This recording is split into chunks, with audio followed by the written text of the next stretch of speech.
أعوذ بالله من الشيطان الرجيم. بسم الله الرحمن الرحيم.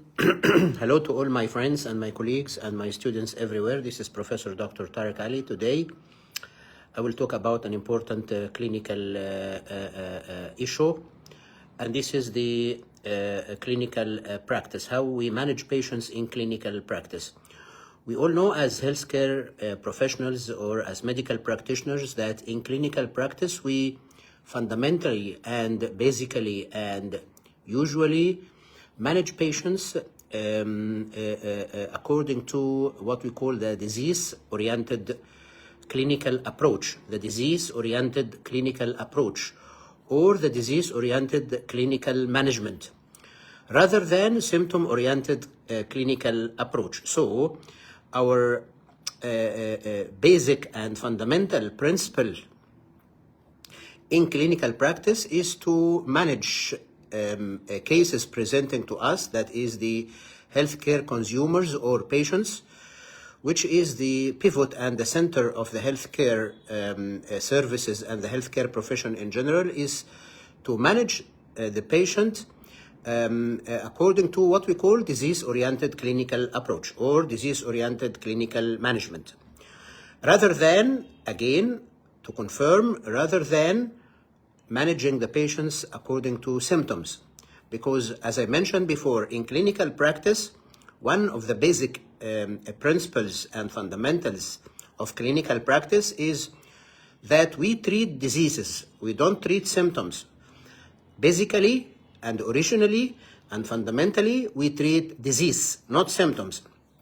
Exceptionally, if the disease is not recognized, that is, we can't diagnose the disease and we can't reach to the final diagnosis of the condition or of the medical problem the patient suffering from, we can exceptionally manage the symptoms, or at least exceptionally manage the symptoms, like pain, like bleeding, like fever, like shortness of breathing, like awareness of heartbeats, the palpitations, like abdominal pain, like any type of pain, which is the commonest clinical symptom met with in clinical practice. That's why this, for example, if we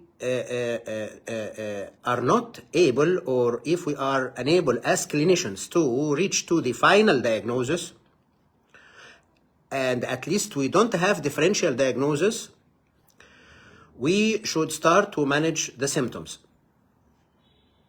Again, as example, if we can't recognize the cause of cough, at least we can give the patient a cough suppressant, a mixture of cough suppression and expectorant if the patient is suffering from productive cough, for example, or if it is dry cough, give him a cough suppressant. This is as a chest symptom.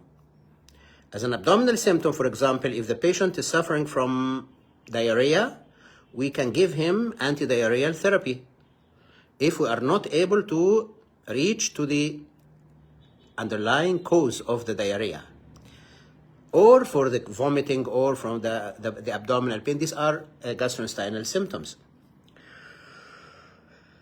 But this is exceptional, that is to manage symptoms.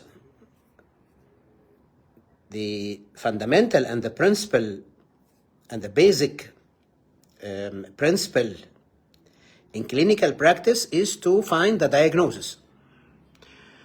And not only the diagnosis, is to understand also the pathobiology of the disease, as I mentioned before, in order to be able to carry what we call the pathobiology-based therapeutic plan, or the pathobiology-based therapeutic approach, and not symptom-based or symptom-oriented therapeutic plan. Because we don't treat symptoms, في الأصل we treat diseases as doctors, as healthcare professional or healthcare provider.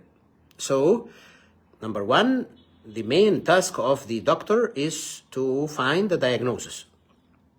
This is number one, to reach to the diagnosis. Number two, to reach to the etiopathogenesis and the pathobiology of the disease in this individual case, in every individual case. That is, in every case individually. because the pathobiology might differ. The diagnosis may be the same, but the pathobiology is different. For example, in hypertension, if we consider hypertension as a disease, because we all know that hypertension basically is a symptom or a sign, not a disease. We have to reach to the underlying disease, whether it is primary. I'm talking about the systemic hypertension, systemic arterial hypertension, because there are other hypertensions in the human body, as I mentioned in a separate lecture. About the commonest form of hypertension in the human body, it is the systemic arterial hypertension, because we have pulmonary hypertension, portal hypertension, other types of hypertensions in the human body, diseases. If we consider hypertension, that is, the pathobiology of hypertension is different. It might be renin-angiotensin-aldosterone system dependent, or it might be related to the plasma volume overload, another pathobiology. Or number 3 might be related to sympathetic overdischarge or sympathetic overactivity as a part of the autonomic nervous system, which is responsible for hypertension in some cases of primary. I'm speaking here about what we call essential or primary hypertension. The pathobiology is different. So in order to treat the hypertension as a disease or as a symptom or as a sign or as a clinical manifestation, consider it what you consider. In order to treat this hypertension, we should understand what is the pathobiology of hypertension in this particular case. It is different from case to case. So the diagnosis is the same, but the pathobiology is different. In order to treat the disease properly, we should treat the pathobiology. We can't give one drug to all hypertensive cases. We should tailor نفصل antihypertensive medication according to the basic or the cause of hypertension or the mechanism of hypertension in every individual case, in every patient separately. There is no one drug for all hypertensives. It depends on the pathobiology or the pathophysiology in every individual case.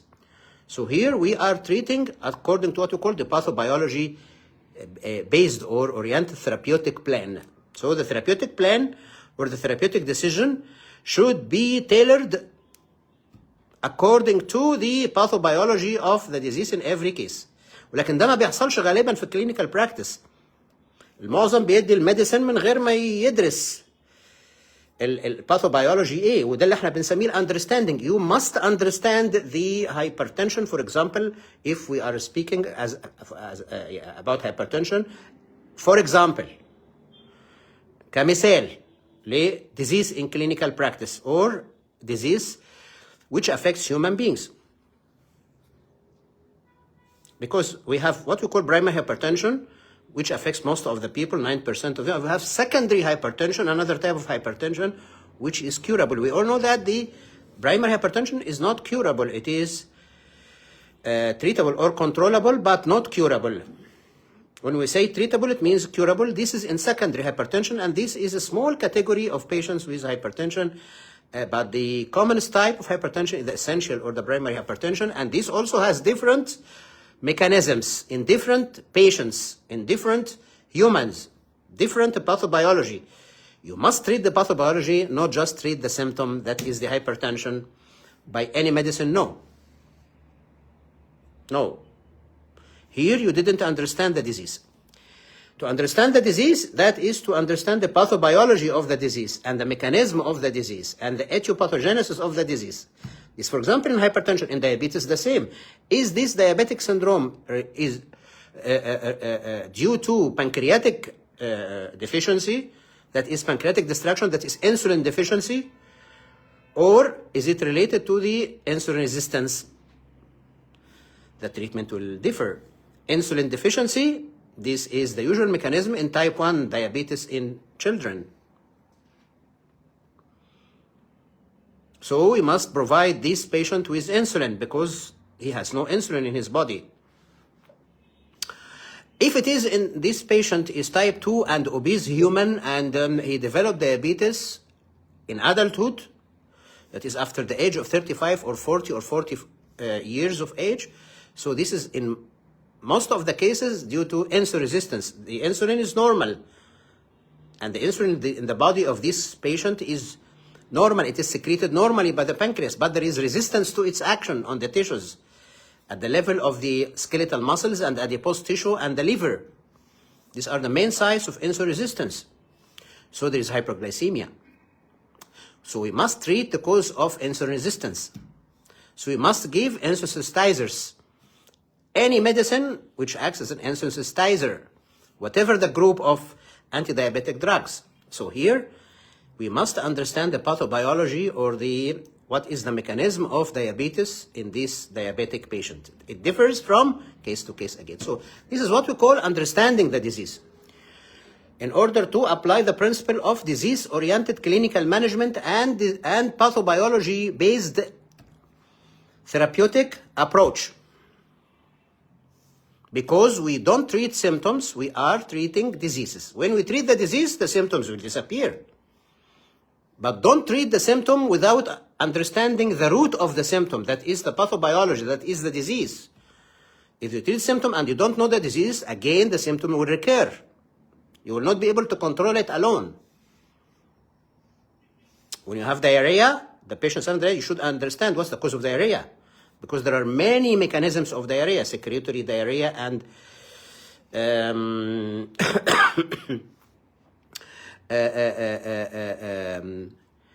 osmotic diarrhea and the pathologic diarrheas due to microbial infections. So there are different mechanisms of diarrhea and different pathobiologists of diarrhea. So you should understand what is the cause of this diarrhea as a gastrointestinal symptom. You can't treat the diarrhea by the same medicine for all cases suffering from diarrhea, for example. So this is very important that in medicine, in clinical practice, we should understand the mechanism of the disease. We should understand the diagnosis. What is the diagnosis? And what is the mechanism of this disease? What is the disease? And what is the mechanism, the pathobiology of this disease? Which again is different from case to case. The diagnosis might be the same, but the pathobiology is different. The mechanism of the disease is different. The wise clinician should understand the pathobiology in order to tailor the medicine according to the pathobiology of the disease. By giving him one medicine or even more than one medicine, 2 or more, depending on the mechanism, because maybe the disease has multiple mechanisms. So we should attack the different mechanisms by different drugs.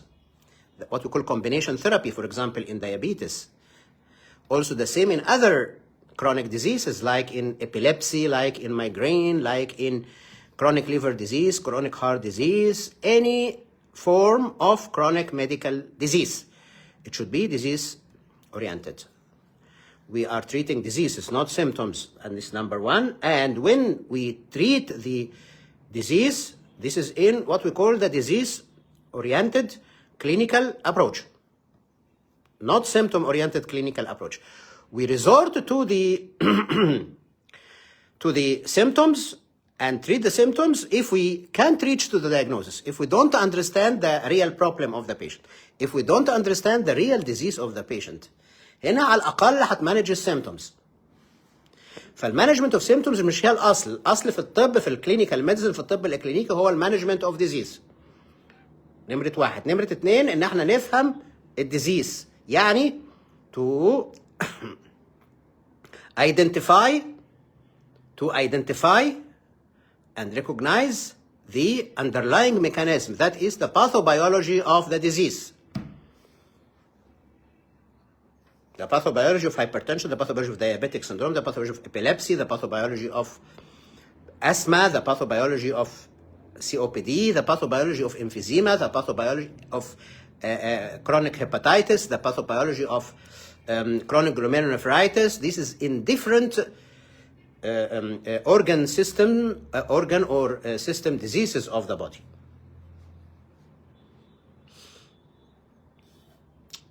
احنا في الأصل بنعالج المرض وليس العرض باللغة العربية. بنعالج الباثوبيولوجي of the disease وليس، لأن الباثوبيولوجي هو عمق المرض. وأنا اتكلمت I have previously spoken about this, that the pathobiology is the depth of the disease. When you are treating symptoms, you are treating the surface of the disease. الأذرع الخارجية للمرض. لا، زي الأفعى، ما تضربش الأفعى من أذرعها، اضربها من رأسها، رأس الأفعى، عمق الأفعى، أصلها، علشان الأذرع تختفي. لكن لو ضربت الأذرع من غير ما تضرب عمق الأفعى هيطلع أذرع جديدة، هيرجع السيمتومز تاني. So we are treating diseases, not symptoms. This is what we call disease-oriented clinical approach. About this, you have to go to my YouTube TV channel, live broadcasting, talking about the fundamental issue in clinical practice, the disease-oriented clinical approach, rather than the symptom-oriented clinical approach. Identify the disease and identify the pathobiology of the disease in every particular or individual patient, in order that when you apply the therapeutic plan and the guidelines and the evidence-based medicine, it should be according, and the concept of personalized therapy or individualized therapy, you should understand the pathobiology of the disease in every individual patient. ولذلك أغلب ما اللي بيحصل في الكلينيكال براكتس من الأطباء أو من اللي بيقوموا على الرعاية الصحية أو الفيزيشنز أو بتبقى فيها أخطاء كثيرة، لأنهم مش فاهمين أو بيعالجوا المريض من غير فهم المرض إيه. ده إذا شخص المرض في الأساس، يا إما ما بيشخصش المرض صح، يا إما بيشخص المرض لكن ما بيعرفش الباثوبيولوجي بتاع المرض إيه، يعني ما بيفهمش المرض إيه. وقلت إن الفهم هو أهم شيء للنجاح، ومنها فهم طبيعة المرض لما تمانج البيشنت clinically and to be a good physician or a good doctor, not a bad or poor doctor. Please. Thank you so much, Professor Dr. Tarek Ali.